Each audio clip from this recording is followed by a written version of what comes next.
네, 뉴스야 시작합니다. 정치부 서주민 기자 나와 있습니다. 첫 번째 물음표 볼까요? 예, 첫 번째 물음표는 김종인 검사는 안 된다로 하겠습니다. 네, 요즘 김종인 전 비대위원장과 윤석열 전 검찰총장의 분위기가 심상치가 않아요. 예, 그렇습니다. 지난 네. 4일 안상수 전 인천시장과 만난 자리에서 김 전 위원장이 동서고금을 봐도 검사가 바로 대통령이 된 경우는 없다라고 말한 사실이 전해지면서 논란이 일고 있습니다. 네. 지금은 경험이 있고 노련한 리더십이 필요한 시기가 아닌가라고 했다는 겁니다.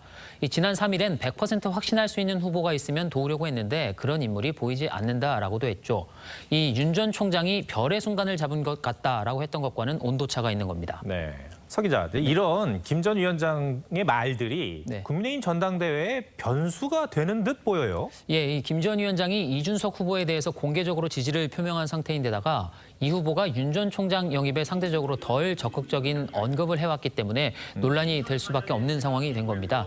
이 나경원 후보는 누구는 안 된다라는 식의 편가르기로는 필패라고 했고 주호영 후보는 범야권 후보를 낙인 찍는 건 적전 분열이라면서 김 전 위원장과 또 이준석 후보를 동시에 겨냥했습니다. 오늘 첫 번째 물음표에서 가장 궁금한 거 네. 제가 질문할게요. 그러면 김 전 위원장이 윤 전 총장에 대한 평가가 이렇게 달라진 이유가 뭘까요? 예, 우선은 윤 전 총장 측 요청으로 두 사람이 만나기로 했다가 이 막판에 연기된 게 영향을 줬다는 분석이 있습니다. 여기에다가 윤 전 총장이 국민의힘에 입당할 가능성이 거론되기 시작하면서 김 전 위원장이 킹메이커로서의 역할이 좀 마땅치 않아졌다라는 평가도 함께 나오고 있습니다.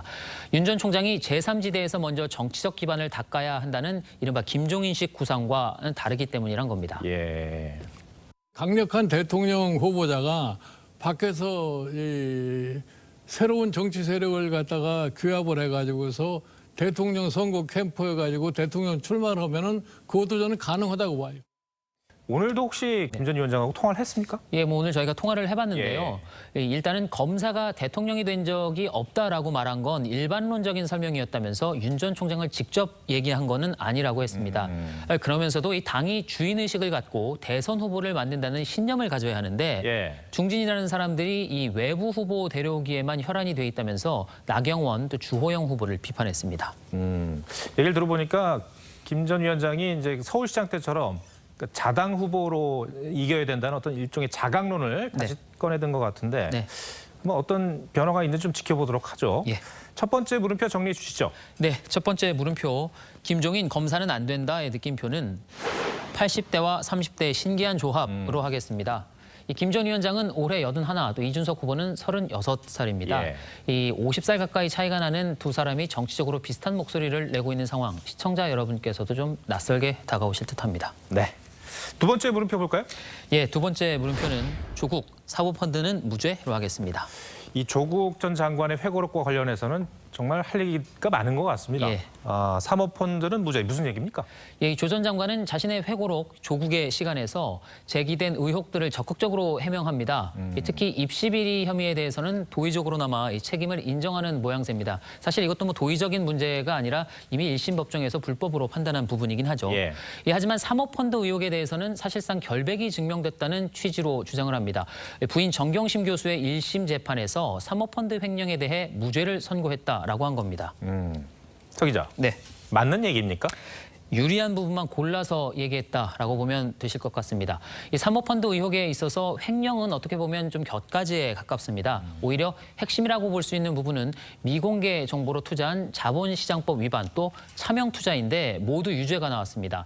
조 전 장관의 오촌 조카이자 코링크 PE의 대표인 조범동 씨로부터 이 호재성 미공개 중요 정보를 듣고 차명 계좌를 통해서 주식을 대량 매수했다는 게 법원의 판단입니다. 네. 이 재판부가 이들 범죄를 어떻게 평가했는지 조금 길지만 한번 읽어보겠습니다. 예.